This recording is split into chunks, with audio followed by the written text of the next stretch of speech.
আসসালামু আলাইকুম। সবাইকে স্বাগত জানাচ্ছি। আমি নাসরুল হাসান তন্ময়। শুরুতে বিআরবি কেবল সংবাদ শিরোনাম। জানিয়ে দিব সর্বশেষ গুরুত্বপূর্ণ আপডেট বাংলা সংবাদ। শুরুতেই শিরোনাম। উত্তাল শাহবাগ থেকে নতুন কর্মসূচি ঘোষণা কোটা বিরোধীদের। আজ শুক্রবার 12 জুলাই বিকেলে দেশের সব বিশ্ববিদ্যালয়ে বিক্ষোভ মিছিল করবেন আন্দোলনকারীরা। জানিয়ে দিব সব বাধা অতিক্রম করে আন্দোলন এগিয়ে যাবে বললেন ঢাকা মহানগর দক্ষিণ বিএনপির সদস্য সচিব তানভীর আহমেদ রবিন। জানিয়ে দিব টিএসসিতে ছাত্রলীগের সমাবেশে দুই গ্রুপের মারামারি। শিক্ষা প্রতিষ্ঠানে একাডেমিক পরিবেশ অব্যাহত রাখা, জনদুর্ভোগ তৈরি না করে ক্লাস পরীক্ষায় ফিরে আসা এবং সরকারি চাকুরিতে কোটা ইস্যুর যৌক্তিক অন্তর্ভুক্তিমূলক ইতিবাচক এবং যুগ উপযোগী সমাধানের দাবিতে আয়োজিত ছাত্রলীগের সমাবেশে দুই গ্রুপের মধ্যে ব্যাপক মারামারির ঘটনা ঘটে। এদিকে যুবদল নেতা এনামের মুক্তির দাবিতে বিক্ষোভ। ঢাকা মহানগর দক্ষিণ যুবদল এর আহ্বায়ক খন্দকার এনামুল হক এনামের মুক্তির দাবিতে আজ নয়াপল্টনে বিক্ষোভ কর্মসূচি পালিত হয়েছে। জানিয়ে দিব প্রশ্নফাঁস কাণ্ডে গ্রেপ্তার সাজেদুল শুরু করেছিলেন আলিশান বাড়ির কাজ। সম্প্রতি দেশ জুড়ে আলোচনার কেন্দ্রবিন্দুতে রূপ নিয়েছে পিএসসির প্রশ্নফাঁস কাণ্ডে। সামাজিক যোগাযোগ মাধ্যম থেকে শুরু করে গ্রামের চায়ের দোকান, আড্ডা, সব জায়গায় টক অব দ্য কান্ট্রিতে পরিণত হয়েছে পিএসসির প্রশ্নফাঁস কাণ্ড এবং আবেদ আলী সমাচার। এরই ধারাবাহিকতায় সাজেদুল নামে একজন অফিস সহায়ক, তিনিও প্রশ্নফাঁসের সঙ্গে জড়িত। তিনি তার এলাকায় আলিশান বাড়ি তৈরির কাজ হাতে নিয়েছিলেন, কিন্তু প্রশ্নফাঁস কাণ্ডে গ্রেপ্তার হওয়ার পর তার সে বাড়ির কাজ এখন আপাতত স্থগিত রয়েছে। এবং সর্বশেষ জানিয়ে দিব ইসরায়েলে ভয়াবহ ড্রোন হামলা লেবাননের। আলহামদুলিল্লাহ, গাজা ইসরায়েলের হামলার পর ফিলিস্তিনের প্রতি সমর্থন জানিয়ে আসছে লেবাননের প্রতিরোধ যোদ্ধারা। যুদ্ধ শুরুর পর থেকে গোষ্ঠীটির সঙ্গে ইসরায়েলের দফায় দফায় হামলা হয়েছে। এরই ধারাবাহিকতায় দেশটিতে ভয়াবহ ড্রোন হামলা চালিয়েছে লেবাননের যোদ্ধারা। প্রিয় দর্শক, এতক্ষণ শুনছিলেন সংবাদ শিরোনাম, এবারে বিস্তারিত।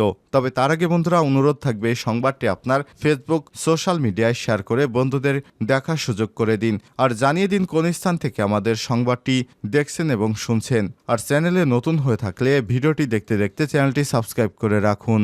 আর বন্ধুরা, ভিডিওটিতে একটি লাইক দিয়ে দিন, যাতে করে আমাদের লেটেস্ট আপডেট সংবাদগুলো সবার আগে আপনার কাছে পৌঁছে যায়। এবারে বিস্তারিত। উত্তাল শাহবাগ থেকে নতুন কর্মসূচি ঘোষণা কোটা বিরোধীদের। কোটা সংস্কারের দাবিতে বিকেল থেকে উত্তাল রাজধানী সহ দেশের বিভিন্ন বিশ্ববিদ্যালয় এলাকা। চতুর্থ দিনের মতো সারা দেশে পালিত হয়েছে বাংলা ব্লকেট কর্মসূচি। কুমিল্লা, রাজশাহী সহ দেশের বিভিন্ন স্থানে পুলিশের উপর হামলা প্রতিবাদে আজ শুক্রবার 12 জুলাই বিকেলে দেশের সব বিশ্ববিদ্যালয়ে বিক্ষোভ মিছিল করবে শিক্ষার্থীরা। বৃহস্পতিবার 11 জুলাই রাত 9টার দিকে নতুন কর্মসূচি ঘোষণা করেন আন্দোলনকারীরা। কর্মসূচি ঘোষণা শেষে শাহবাগ থেকে মিছিল নিয়ে ঢাকা বিশ্ববিদ্যালয়ে গিয়ে আজকের বাংলা ব্লকেট কর্মসূচি শেষ করেন আন্দোলনকারীরা। এদিন বিকেলে পুলিশের বাধা উপেক্ষা করে শাহবাগ এলাকায় নামেন শিক্ষার্থীদের জোয়ার। কারো হাতে প্লেকার্ড, কারো হাতে মুখে কোটা বিরোধী স্লোগান। এভাবেই ঢাকা বিশ্ববিদ্যালয় থেকে মিছিল নিয়ে শাহবাগের দিকে আসেন শিক্ষার্থীরা। শাহবাগের কাছাকাছি আসতেই বাধা দেয় পুলিশ, কিন্তু পিছু হটেনি আন্দোলনকারীরা। মুহূর্তের মধ্যে পুলিশের লোহার ব্যারিকেড ভেঙে শাহবাগ দখলে নেয় শিক্ষার্থীরা। এক পর্যায়ে আন্দোলনকারীদের থামাতে পুলিশের আনা সাজোয়াজান ঘিরে ফেলেন শিক্ষার্থীরা। এ সময় সবকিছু গুটিয়ে নিয়ে সরে যায় পুলিশ। ঢাকাতে পুলিশ পিছু হটলেও কুমিল্লা, চট্টগ্রাম সহ বেশ কিছু বিশ্ববিদ্যালয়ে পুলিশ মারমুখী ছিল বলে অভিযোগ পাওয়া গেছে। কুমিল্লা বিশ্ববিদ্যালয়ে পুলিশের হামলায় আহত হওয়া বহু শিক্ষার্থীর সব সংবাদ ছড়িয়ে পড়ার পর উত্তাল হয়ে ওঠে শাহবাগ চত্বরে। এরই মধ্যে শাহবাগে জড়ো হয় জগন্নাথ বিশ্ববিদ্যালয়ের শিক্ষার্থীরা। আন্দোলনরত শিক্ষার্থীরা জানান, সর্বোচ্চ 5% কোটা বহাল রেখে সরকারি নির্বাহী আদেশ না দেওয়া পর্যন্ত তাদের আন্দোলন চলবে। সব বাধা অতিক্রম করে আন্দোলনে এগিয়ে যাবে। গণতন্ত্র পুনরুদ্ধার, মানুষের ভোটাধিকার ফিরিয়ে দেওয়া সহ যে আন্দোলন চলছে জানিয়ে ঢাকা মহানগর দক্ষিণ বিএনপির সদস্য সচিব তানভীর আহমেদ রবিন বলেছেন, এসব মিথ্যা মামলা, গ্রেপ্তার, গুম-খুন, হত্যা, ব্যাপক দমন নিপীড়ন চালেও আন্দোলন দমাতে পারছে না সরকার। সব বাধা অতিক্রম করে আন্দোলনে এগিয়ে যাবে। জনসম্পৃক্ত আন্দোলনের মধ্য দিয়ে এই সরকারকে বিদায় করে দাবি আদায় করা হবে। বৃহস্পতিবার 11 জুলাই রাজধানীর জুরাইনে নিজ বাসভবনে শ্যামপুর, কদমতলী, ডেমরা এবং যাত্রাবাড়ী থানা বিএনপি এবং অঙ্গ সংগঠনের নেতাকর্মীদের সঙ্গে মতবিনিময় সভায় সব কথা বলেন রবিন। নেতাকর্মীদের উদ্দেশ্যে ঢাকা মহানগর দক্ষিণ বিএনপির এই সদস্য সচিব বলেন, সামনে নতুন কর্মসূচি আসবে, আন্দোলন আরও বেগবান হবে। রাজপথে থেকে কর্মসূচি সফল করতে হবে, সেজন্য আপনাদের প্রস্তুতি গ্রহণ করতে হবে। মতবিনিময় সভায় সংশ্লিষ্ট থানা বিএনপি, অঙ্গ সংগঠন এবং শীর্ষ নেতারা উপস্থিত ছিলেন। গত 7 জুলাই রফিকুল ইসলাম মজনুকে আহ্বায়ক এবং তানভীর আহমেদ রবিনকে সদস্য সচিব করে ঢাকা মহানগর দক্ষিণ বিএনপির 2 সদস্যের নতুন আংশিক আহ্বায়ক কমিটি গঠন করা হয়। টিএসসিতে ছাত্রলীগের সমাবেশে 2 গ্রুপের মারামারি, শিক্ষা প্রতিষ্ঠানে একাডেমিক পরিবেশ অব্যাহত রাখা, জনদুর্ভোগ তৈরি না করে ক্লাস পরীক্ষায় ফিরে আসা এবং সরকারি চাকুরিতে কোটা ইস্যুর যৌক্তিক, অন্তর্ভুক্তিমূলক, ইতিবাচক এবং যুগোপযোগী সমাধানের দাবিতে রাজধানীতে আয়োজিত ছাত্রলীগের সমাবেশে 2 গ্রুপের মারামারির ঘটনা ঘটেছে। বৃহস্পতিবার 11 জুলাই ঢাকা বিশ্ববিদ্যালয়ের টিএসসির সন্ত্রাসবিরোধী রাজু ভাস্কর্যের পাদদেশে সমাবেশ চলাকালে পাশে দাঁড়ানোকে কেন্দ্র করে এই ঘটনা ঘটে।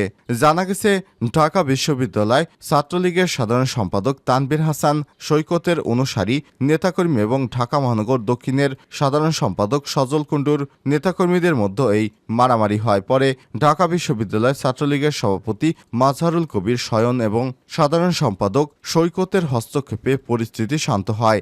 জানা গেছে, সমাবেশ চলাকালে ভালো জায়গায় দাঁড়ানোর বিষয়কে কেন্দ্র করে হাতাহাতি শুরু হয়। এ সময় ঢাবি ছাত্রলীগের সভাপতি মাজহারুল কবির শয়ন বক্তব্য দিচ্ছিলেন। এক পর্যায়ে এক গ্রুপ অন্য গ্রুপকে সোহরাওয়ার্দী উদ্যান গেটে পর্যন্ত ধা করে নিয়ে যায়। পরে ঢাবি সাধারণ সম্পাদক সৈকত নিজে মঞ্চে থেকে নেতাকর্মীদের আলাদা করেন এবং শান্ত করতে কেন্দ্রীয় সাধারণ সম্পাদক ইনান শয়নের হাত থেকে মাইকটি নিয়ে স্লোগান ধরেন। ছাত্রলীগ কেন্দ্রীয় নির্বাহী সংসদের শীর্ষ নেতৃত্ববৃন্দ সূত্র থেকে জানা গেছে, রাজু ভাস্কর্যের পাদদেশে দাঁড়ানোকে কেন্দ্র করে ঢাবির শাখা ছাত্রলীগের নেতাকর্মীরা ঢাকা মহানগর ছাত্রলীগের দক্ষিণের সভাপতি এবং সাধারণ সম্পাদক সহ নেতাকর্মীদের উপর হামলা করে। এ সময় মহানগর দক্ষিণ ছাত্রলীগ অনেকেই মারধরের শিকার হন। এ বিষয়ে কেন্দ্রীয় ছাত্রলীগের সভাপতি সাদ্দাম হোসেন বলেন, স্লোগান থামান, স্লোগান চেয়ে ডিসিপ্লিন জরুরি, স্লোগান বাদ দিয়ে ডিসিপ্লিন আগে।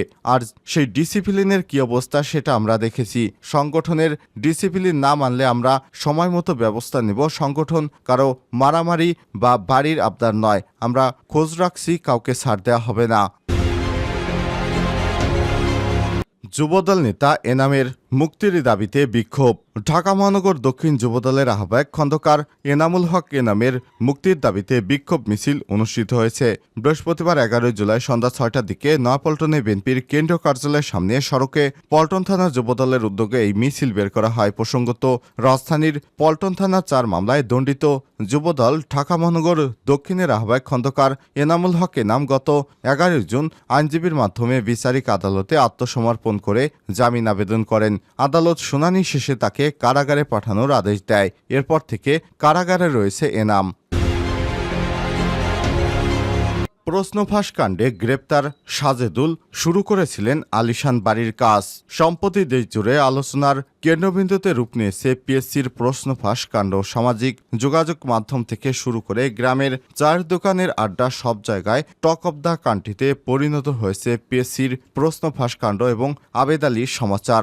আলোচিত বিসিএস সহ 30টি নিয়োগ পরীক্ষায় প্রশ্নফাঁসের অভিযোগে পুলিশের অপরাধ তদন্ত বিভাগ সিআইডির হাতে গ্রেপ্তার 17 জনের একজন সরকারি কর্ম কমিশন পিএসসির অফিসক সাজেদুল ইসলাম। প্রশ্নফাঁসের মামলায় সাজেদুল গ্রেপ্তার হয়েছেন।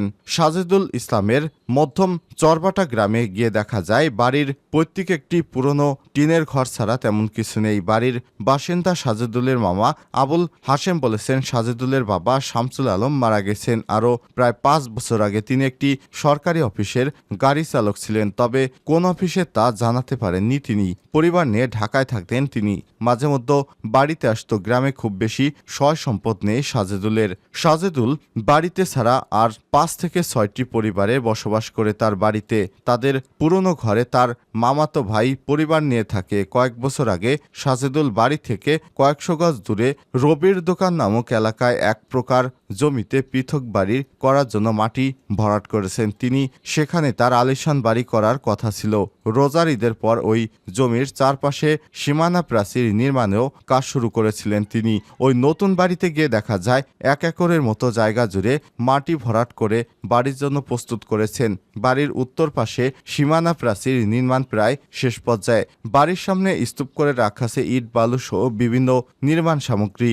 সীমানা প্রাচীর ঘেঁষে রয়েছে একটি মাদ্রাসা। ওই মাদ্রাসায় প্রধান শিক্ষক মাওলানা গিয়াসউদ্দিন বলেন, মাদ্রাসার পাশের ওই বাড়ির মালিক ঢাকায় কোনো এক মন্ত্রণালয়ে চাকরি করেন বলে শুনেছি তিনি চাকরির পরীক্ষায় প্রশ্নপত্র ফাঁসের ঘটনায় গ্রেপ্তার হয়েছেন। আশেপাশে স্থানীয় বাসিন্দারা জানায়, ঢাকা থেকে ব্যক্তিগত গাড়ি নিয়ে সাজেদুল মাঝে মধ্যে গ্রামে আসতেন। কিছুদিন আগে সাজেদুল ইসলামের সুবাদে তার বোন ও ভগ্নিপতির সরকারি চাকরি হয়েছে।